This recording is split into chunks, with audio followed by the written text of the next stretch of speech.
గత 15 సంవత్సరాలుగా ప్రతి గ్రామం తిరిగాను, ప్రతి ఇంటికి వెళ్ళాను. వైఎస్ఆర్ కాంగ్రెస్ పార్టీకి ఫౌండేషన్ నా నుంచే ఇక్కడ మొదలైంది. ఈరోజు రామచంద్రారెడ్డి లేని వైఎస్ఆర్ కాంగ్రెస్ పార్టీ డిఫరెంట్గా ఉంది. కాబట్టి ఒకే మాటలో చెప్పాలంటే మెట్టు గోవిందరెడ్డి అనే వ్యక్తి తల కింద చేసి కాళ్ళు పైన చేసి తపస్సు చేసినా కూడా రాయదుర్గంలో ఎమ్మెల్యేగా గెలిచే అవకాశమే లేదు. ఆయన ఏదో ఛాలెంజ్లు చేసుకుంటున్నాడు, అవన్నీ పనికిరావు. 2009లో ఎన్నికలప్పుడు అదే డ్రామా, ఒక్క ఓటుతోనైనా గెలుస్తామబ్బా అనే డ్రామా, ఒక ఓటు అని దరిదాపు 15,000 ఓడిపోయినాడు. ఇప్పుడు కూడా ఒక ఓటు అంటున్నాడు. ఈసారి 15 కాదు, దరిదాపు 30 నుంచి 50,000 తేడాతో అతను ఓడిపోవడం అనేది ఖచ్చితంగా జరుగుతుంది. ఇది రాసి పెట్టింది అతనికి, దీన్ని గుర్తుపెట్టుకోవాలి. రెండో విషయము, తనేదో సమర్థుడు అని డబ్బా కొట్టుకున్నాడు. మొన్న ఎప్పుడో పార్టీ అపోజిషన్లో ఉన్నప్పుడే అతను ఎమ్మెల్సీగా గెలిచినాను అని చెప్పుకున్నాడు.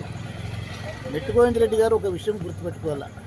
మెట్టు గోవిందరెడ్డి గారు, మీరు తెలుగుదేశం పార్టీ ఎమ్మెల్సీగా నామినేషన్ వేసినారు. ఎవరి ఓట్లు కొన్నారు? అప్పుడు కాంగ్రెస్లో ఉన్నటువంటి తాడిపత్రికి చెందినటువంటి ఎంపీటీసీలు, అదేవిధంగా జెడ్పీటీసీలు, తాడిపత్రి మున్సిపల్ కౌన్సిలర్ని కొన్నారు. దాన్ని రాజకీయం అన్నారు మెట్టు గోవిందరెడ్డి గారు. దాన్ని రాజకీయ వ్యభిచారము అంటారు.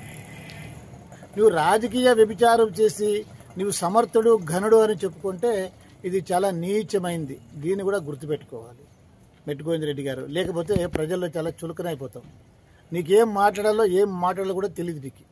మొన్న ఏం మాట్లాడినావు? జనవరి 26న నీవు 2004లో ఓటుకు 30 రూపాయలు ఇచ్చి నువ్వు గెలిచినావు. నువ్వు ఓపెన్గా చెప్పినావు కదా అందరి ఎదురుగా. ఎమ్మెల్యే మాట్లాడే మాటలు అవి. దాన్ని బట్టి తెలుస్తుంది నీవు రాజకీయంగా పరిపక్వత చెందలేదు. సమర్థుడు అంటే గెలవడంలో కాదు సమర్థుడు మెట్టు గోవిందరెడ్డి గారు. అసమర్థులు కూడా గెలవచ్చు. గెలిచిన వాళ్ళందరూ సమర్థులు కాదు, ఓడిన వాళ్ళందరూ అసమర్థులు అంతకన్నా కూడా కాదు. గెలిచి ప్రజలకు సమర్థవంతంగా పనిచేసిన వ్యక్తినే సమర్థుడు అంటారు. కానీ నేను రాజకీయ వ్యభిచారం చేసి ఎమ్మెల్సీగా గెలిచిపోయినా, అప్పుడు నీవు చెప్పినట్ల జనవరి 26న మున్సిపల్ ఆఫీస్ దగ్గర చెప్పినట్ల ఓటుకు 30 రూపాయలు ఇచ్చి గెలిచానని చెప్పుకున్నట్ల అక్కడ కాదు నీ సమర్థత తెలిసేది. రాయదుర్గం ప్రజలు నేను సమర్థుడు అనుకోవాలి అని అంటే రాయదుర్గం ప్రజలకి నీవు ఏమి చేసినావో నీవు చెప్పాలి. ఏపీఐఏసీ చైర్మన్ చాలా ఒక ముఖ్యమైన బాధ్యత, ఒక మంచి పదవి అది. ఆ పదవిలో ఉండి కూడా ఈ రాయదుర్గానికి ఏమి చేసినావో నీవు చెప్పుకోగలగాల.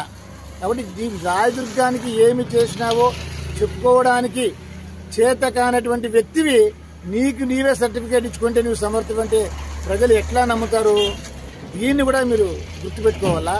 రాబోయే రోజులలో ఇంకా టైం చాలా ఉంది, మాట్లాడించిన విషయాలు చాలా ఉన్నాయి, అప్పుడు మాట్లాడతాను. అంతేగాని నీ కాళ్ళకు నీవు మొక్కుని నీకు 100 ఏళ్ళ ఆయుష్ను నీకు నీవు ఆశీర్వాదం చేసుకుంటే అది ప్రజల్లో చులకనైపోతావు. దీన్ని గుర్తుపెట్టుకో.